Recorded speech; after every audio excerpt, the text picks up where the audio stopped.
NewsX World and this is the World Report. I'm Kriti Mehta. Let's start with a check of the top headlines. NATO's top military commander in Europe says the alliance is not in crisis despite US President Donald Trump's threats to bring Greenland under US control. The United States says it seized another tanker that tried to break an American naval blockade aimed at preventing sanctioned oil from departing Venezuela, the fifth ship apprehended in recent weeks. Russia strikes Ukraine with the Unrest ballistic missile, one of its most advanced weapons. US officials discuss sending payments to Greenlanders as part of its bid to convince them to secede. Greenland, Denmark say they're not for sale. European leaders stand united behind Copenhagen and Nuuk. Iran's Supreme Leader lashes out at anti-government protesters as he says Donald Trump should focus on his own country. Meanwhile, Tehran bazaar shutdown and internet blackouts spark nationwide protests. Ceasefire in Aleppo announced by Syria's defense ministry ends with the army moving into key neighborhoods. US Vice President JD Vance accuses media of mishandling the eye shooting of 37-year-old Rennie Nicole Good as Minneapolis protests follow controversial shooting. Elon Musk's X puts limits on use of AI tool Grok after outcry over sexualized deepfakes. Let's start with the top focus now. Viewers, Italian Prime Minister Giorgia Meloni said she does not believe the US would use military force to take control of Greenland, warning that such an action would have serious consequences for NATO and offer little benefit to Washington. Speaking at her annual New Year's news conference, Meloni stated the following. Io continuo a non credere nell'ipotesi che gli Stati Uniti avviino un'azione militare per assumere il controllo della Groenlandia, opzione che chiaramente non condividerei, l'ho già messo nero su bianco, ma che credo non converrebbe a nessuno, credo che non converrebbe neanche agli Stati Uniti d'America, per intenderci. Penso che l'amministrazione Trump, con i suoi metodi, diciamo, un po' assertivi, ecco, molto assertivi, stia soprattutto ponendo l'attenzione diciamo sulla importanza strategica della Groenlandia e in generale dell'area artica per i suoi interessi e per la sua sicurezza.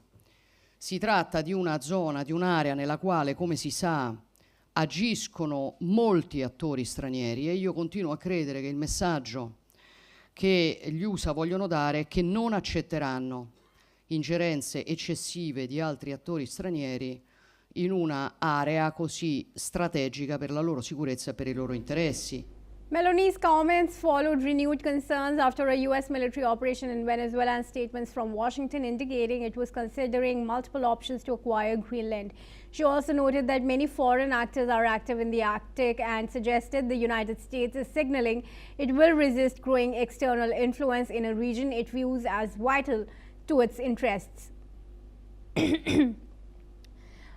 Excuse me, I request John Rossomando, President of Viking Research Associates and geopolitical analyst, to join me in the discussion here. He joins us from Washington. Thanks, John, for joining me here. John, take us through the options that are at US's disposal to take over Greenland. Of course, many have already ruled out the use of force, even if Trump has signaled that European leaders are rather confident that he will not be able to use force, at least on Greenland. Well, I think that the State Department under Marco Rubio is looking at options to purchase Greenland. I mean, if you look at, throughout American history, the Western, the U.S. Virgin Islands was purchased from Denmark in 1917. It had been the Danish West Indies. Americans have looked at obtaining Greenland at least since the 1860s, when Secretary of State William Seward went and purchased Alaska from Russia. All right, sure. And do you think Denmark and Copenhagen and Greenland will cow Well, I down think to one of the things U.S. aggression here, especially with the backing of the European I leaders? think that I wouldn't characterize it as aggression. I would characterize it as the United States exercising its self-interest vis-a-vis China's Polar Silk Road and Russia's effort to turn the Arctic into a place of conflict. I mean, the United States gaining control of Greenland gives the U.S. control of the Arctic Ocean on both entrances. The U.S. controls, the Bering Sea with Alaska. Gaining control of Greenland would give the United States control over its vast rare earth mineral resources, plus also the ability to obstruct China and Russia from militarizing the Arctic. All right, sure. But when the president of one country goes on to say that it will take another country's territory and even go on to use force if required, how do you not characterize that as aggression? I characterize it as, Donald Trump says a lot of things that he doesn't mean and that he's not going to do as a way of upping the ante in negotiations. It's a tactic that he learned and perfected when he was in the real estate business. It's all about getting in the other side's head to ultimately get what he wants. All right, sure. John, thanks for your comments. To stay on with me as we move ahead to cover some news now on Venezuela. Viewers, Venezuela has begun to release a group of political prisoners on Thursday amid intense political upheaval following the U.S. overthrow of President Nicolas Maduro and installation of Delcy Rodriguez as interim leader. The head of the National Assembly, George Rodriguez, announced that a significant number of both Venezuelan and foreign detainees would be freed, saying the move was aimed at peaceful coexistence. Among those confirmed free were prominent opposition figures Enrique Marquez and a former presidential candidate, and Biagio Pilleri, an opposition party leader and lawmaker.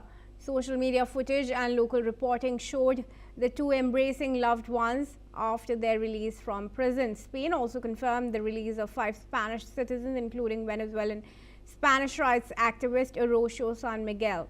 Human rights groups, however, cautioned that only a small number of the hundreds of alleged political prisoners in Venezuela jails have been freed so far, and many remain detained as the broader release process unfolds.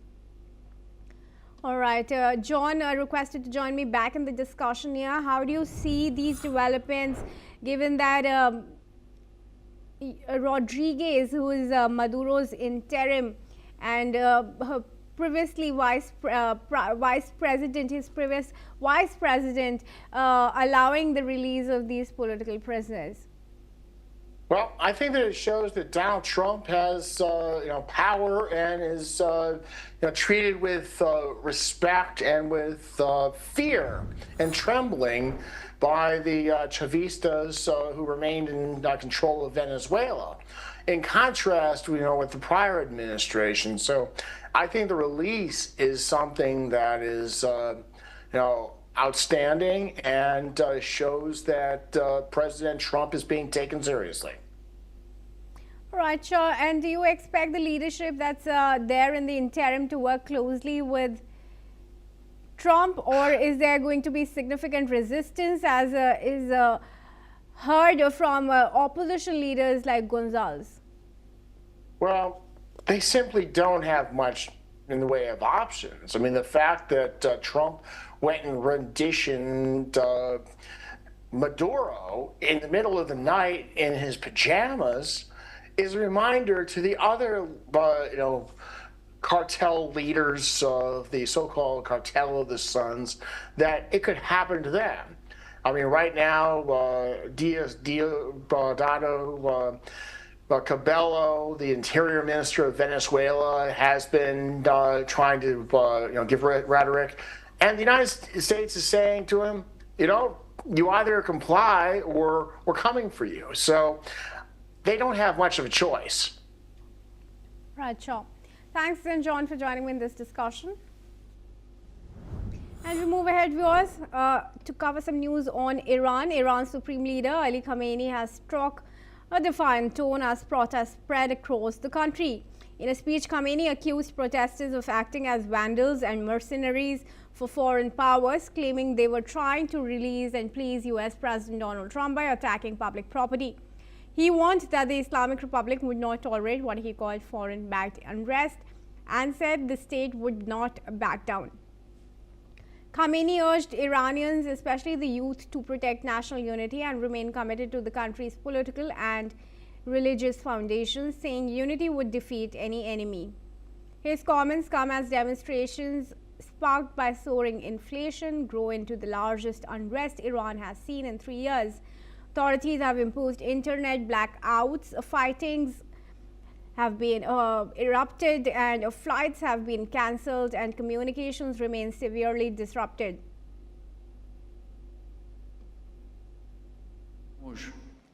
تخریبگر آمدن ساختمان متعلق به کشور خودشون رو خراب کردن. مثلا فرض کنید فلان ساختمان دیواری رو خراب کردن برای که دل رئیس جمهور آمریکا خوش. او دستش به خون بیش از 1000 ایرانی آلوده است. همه بدونن جمهوری اسلامی با خون چند صد هزار انسان شریف روی کار آمده، در مقابل کسانی که تخریبگرند جمهوری اسلامی کوتاه نخواهد آمد که معمولاً مستبدین و مستکبران عالم از قبیل فرعون و نمرود و رضاخان و محمد رضا و امثال اینها وقتی که در اوج غرور بودند سرنگون شدند. این هم سرنگون خواهد شد. At the same time, pro-government supporters have staged rallies in several cities, chanting slogans, backing Khamenei and denouncing the protests. All right, in this discussion, I have retired Major General G.G. Dwivedi joining me. He is a defense analyst from New Delhi. Thank you very much, General Dwivedi, for joining me in this discussion. Thank you. What are your comments on the address that Khamenei gave today? Well, Kriti, it's important to understand the basic rationale and background. You know, Iran has been facing protest over last couple of years. And in fact, in 2019, the protests were against the rise of prices of gasoline. And in 2022, it was the women-led protest when the custodial death of Mahsa Amini. And current protests, they started sometime in late December last year. And they were primarily economic related because there are hyperinflation, unemployment and collapse of the Iranian currency rial.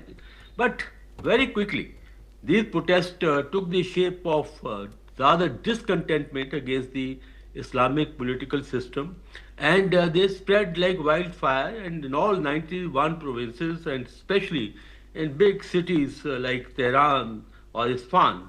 And while security forces have been using force to control the protests, but so far the protests are only escalating, despite dozens of people have been killed and more than 2,000 have been detained. Well, Khamenei has taken a hard stance because the Islamic regime has the tactics to put down the protest through the coercive and hard line that they take. And even now, Khamenei has said that these protesters are rioters, they are terrorists, and this will not be accepted. And all these people will be taken to task and very sternly. But on the other hand, President Pezeshkian has taken a softer stance. He said we must listen to people, and that is what is the sane sense. But as it stands now, you know, government has been able to muster some loyalists as a counter protesters to have a, you know, counter to the protest, so that they are able to show to the world that there are people who are supporting the current regime. So at present, the situation is very dynamic, very sensitive, and there are possibilities that the protests could escalate, or through heavy hand, the current regime may be able to control the protest as they have done hitherto. Kriti. All right, General Khamenei has also said that protesters are backed by some foreign powers. He's also gone on to warn Trump. It is very likely, though, that there is some foreign assistance to these protests. Would you help us point out who these foreign supporters to the protesters are? Well, Kriti, firstly, the protests are rather homegrown because, as I said, that reasons were economic, but currently it appears that the public at large is not with the current regime, and they want this possibly regime change. Yes, as far as the foreigners are concerned, there have been statements from the foreign leaders. President Trump has said that in case the force is used, then Trump administration could act against the current Khamenei Islamic has also regime. gone on to say that the protesters are trying to please Trump. Why would the crowds do that? Well, that is a line that Khomeini has taken primarily to obfuscate the ground reality. But the ground reality is the protests are homegrown. Yes, there may be some kind of political statement made not only by President Trump, but even the Israeli Prime Minister Netanyahu also has made some statement. But the point is that these statements are only some kind of moral support. But the ground reality is the protests are homegrown, and they are legitimately against the current regime, and also the economic situation that is prevailing in Iran, primarily due to the faulty policies of the government and also the sanctions which have taken a heavy toll of the Iranian regime. Kritika. All right. Thank you very much for your comments on this discussion, General, but do continue to stay on with me as we move. Now, the European Union on Thursday had strongly criticized Iran's response to the ongoing protests, accusing authorities of using violence and internet shutdowns to silence dissent. European Union Foreign Policy Chief Kaja Kallas said that cutting off internet access while security forces violently suppress demonstrations exposes a regime afraid of its own people. Kallas stressed that any violence against peaceful demonstrators is unacceptable, adding that images emerging from Tehran show a disproportionate and heavy-handed response by Iranian security forces. European Union spokesperson Anouar El-Anouni called on Iranian authorities to immediately restore internet access nationwide and to respect fundamental rights, including freedom of expression and peaceful assembly. Let's hear that statement. We express our concern regarding the increasing number of deaths and injuries, and we reject any violence against peaceful demonstrators. The people of Iran are expressing their legitimate aspiration for a better life. Any violence against peaceful demonstrators is unacceptable. We urge the Iranian authorities to uphold the rights to freedom of expression and peaceful assembly, and to restore access to the internet for all. All right, request General Dwivedi to join me back in the discussion here. General, like you said, the protests are homegrown, but like you also said, they're also being built up since a couple of years now, and this is really the final nail on the coffin. How do you see Iran can upend its economy now when the situation has come this far?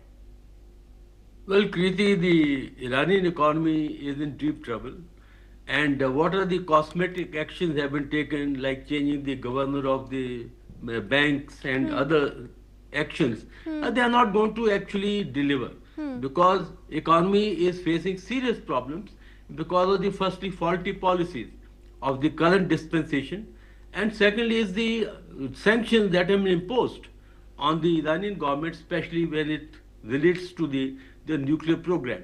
So until the current dispensation takes a flexible stand, gets back to the negotiation, assure the global polity, especially those who are involved in the, there was a agreement signed on this, which abrogated in 2019 by President Trump. But the point is that doors are still open. But the current dispensation has not done enough to assure the global polity that they have put a stop, or they have, they are willing to put a stop to their current nuclear aspirations or ambitions. So the point is that until current government or the Khamenei's, regime takes a pragmatic look, listens to the grievances of the people because they are genuine, because the economy is hitting hard the common public. There's a high rate of unemployment, and the inflation is it's a free fall. So the point is that if the current regime takes a hard stance, then I think things are only going to worsen, and no amount of force used is going to elevate the situation. So the pragmatic approach will be that the Khamenei regime takes a pragmatic look, has a dialogue with the public, changes policy, and also its economic policies, and also its stance as far as the global polity is concerned. General, the suggestions that you are recommending will certainly take a long time to give any result. But in the near future, is it likely that we could see Iran knocking the doors of the IMF? Yes, because if Iran is able to convince the IMF and other bodies that it has put a stop to its nuclear ambition, nuclear aspiration, and allows the inspection of the nuclear installation which has stopped after June last year, when the Israelis struck, and of course the Americans also complemented the strikes. But the point is that current regime has to have a open-ended policy, and it has to willing to actually negotiate, not take a stance where the negotiations are not possible.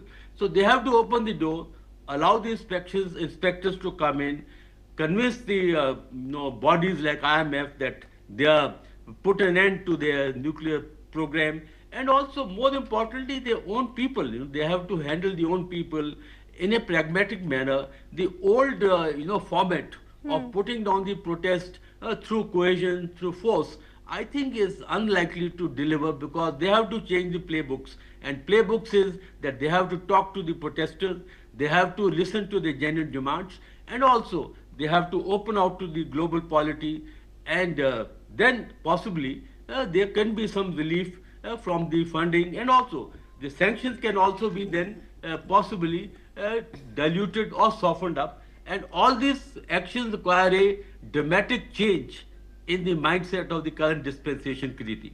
Sure. Thanks and very much, General Dwivedi, for joining me in this discussion. And moving ahead, viewers, let's bring you some news now from Philippines. Now, according to reports, at least one person has been killed and dozens more are missing after a landfill collapsed in the Philippine city of Cebu. The incident happened where more than 100 workers were on site when a large section gave way. Cebu City Mayor Nestor Archival says search and rescue teams are racing against time to locate at least 34 missing people. Emergency crews, police, firefighters and military units have been deployed to the area, supported by ambulances, fire trucks and lighting towers as operations continue into the night. Authorities say unstable ground and debris are complicating rescue efforts. Officials have not yet confirmed what caused the collapse, and an investigation is expected once rescue operations are complete. One survivor has spoken. Let's hear him.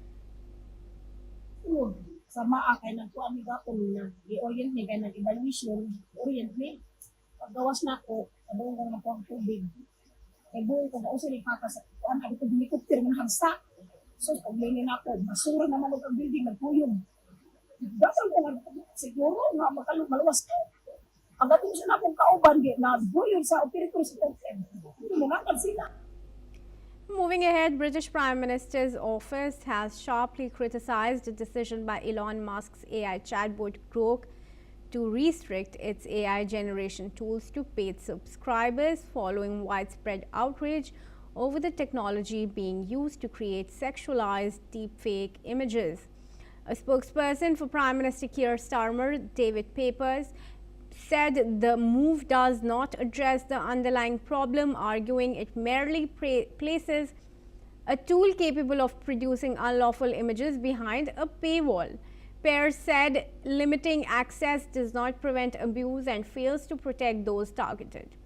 He added that the decision is not a solution and described it as insulting to the victims of misogyny and sexual violence, stressing that stronger safeguards are accountability are required to stop the misuse of artificial intelligence. I have Somraj Bhattacharjee, AI and market strategic expert, to join me in this discussion. Somraj, thanks for joining us. Now, this is a classic case of the perils of AI. What do you have to say about the action that Elon Musk has taken? Yeah, thank you for having me. So, begin with, when you talk of perils of AI, it is nothing new. It has been around for a long time, and advocates and campaigners have been talking about it for a long time. As far as Elon Musk's response is concerned, it apparently seems very irresponsible and is being taken very seriously by not only government agencies but even corporate bodies. Because if you are talking about personal data and if it's freely available and anybody can modulate it and change it without the original data source's consent, it is not only dangerous but it is also violating fundamental human rights. And Digital Data Protection Act's regulations are extremely necessary for this very reason. As a matter of fact, for that reason itself, India recently came out with the DDPA Act, but more needs to be done in this, and corporates have to be more responsible and aware about the implications of their actions. But what stopped Elon Musk from addressing the issue entirely? How does a paywall that Keir Starmer's minister is saying really even help? No, that's exactly the point. That a paywall doesn't stop; it just delays access to Grok's high-level image modification abilities.